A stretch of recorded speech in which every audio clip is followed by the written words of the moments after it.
అందరికీ నమస్తే అండి. వైఎస్ఆర్ కాంగ్రెస్ పార్టీ ఆధ్వర్యంలో సిద్ధం అనే పేరుతో రాష్ట్ర వ్యాప్తంగా 4 చోట్ల బహిరంగ సభలు నిర్వహించాలి అనేది ఆ పార్టీ ప్లాన్.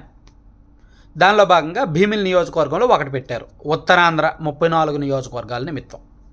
అలాగే ఉభయ గోదావరి జిల్లాల పరిధిలోని 34, ఉమ్మడి కృష్ణా జిల్లాలోని 16, ఈ 50 నియోజకవర్గాల కోసం దెందులూరు నియోజకవర్గ పరిధిలో ఈరోజు ఇంకో మీటింగ్ పెట్టారు, సిద్ధం 2. అలాగే అనంతపురంలో ఒక మీటింగు, ఇంకా నెల్లూరు కానీ గుంటూరులో ఒంగోలులో కానీ ఇంకా మీటింగ్, మొత్తం మీద 4 మీటింగ్లు అయితే జరుగుతాయి. మొదటి మీటింగ్ జనం వచ్చారు, భీమిల్లో భారీ సక్సెస్. రెండో మీటింగ్ జనం వచ్చారు, దెందులూరులో భారీ సక్సెస్. అయితే ఇక్కడ కొన్ని ఆలోచించాలి. జనం వస్తే సక్సెస్ అయినట్టే.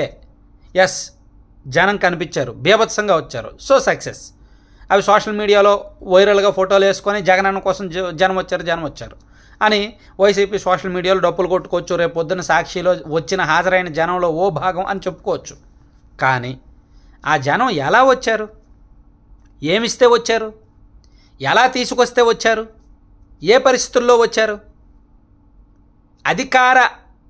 అధికార మదాన్ని, అధికార దర్పాన్ని వాడలేదా? చేతిలో ఉన్న అధికారాన్ని వాడకుండానే జనం వచ్చారా? అదే ఒక రాజకీయ పార్టీ మీటింగ్ పెడితే ఎక్కడైనా పబ్లిక్ పరీక్షలు వాయిదా వేస్తారా? కానీ మన రాష్ట్రంలో వాయిదా వేశారు. ఇది YSR Congress party meeting. Party మీటింగ్కి ఇంటర్మీడియట్ పరీక్ష వాయిదా వేశారు. తప్పో కదా?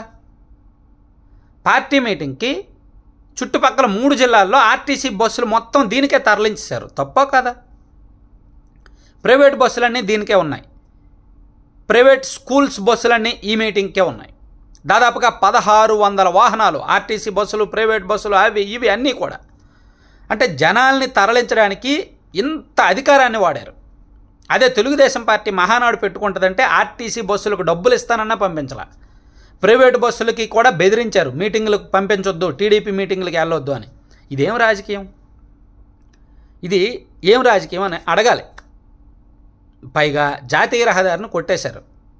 అదే జాతీయ రహదారి టీడీపీ మీటింగ్కో జనసేన మీటింగ్కో కొట్టేస్తే ఊరుకుంటారా?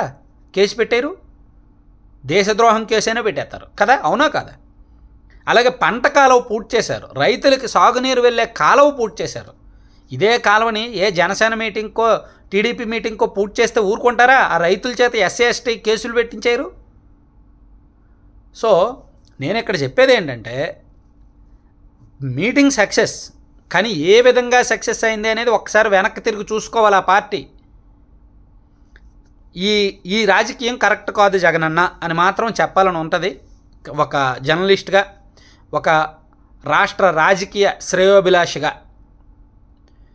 అన్న, ఇటువంటి పద్ధతులు కరెక్ట్ కాదన్నా, అది పార్టీ మీటింగు, కానీ ప్రభుత్వ బలాన్ని వాడకూడదన్నా అని చెప్పాలని ఉంటుంది.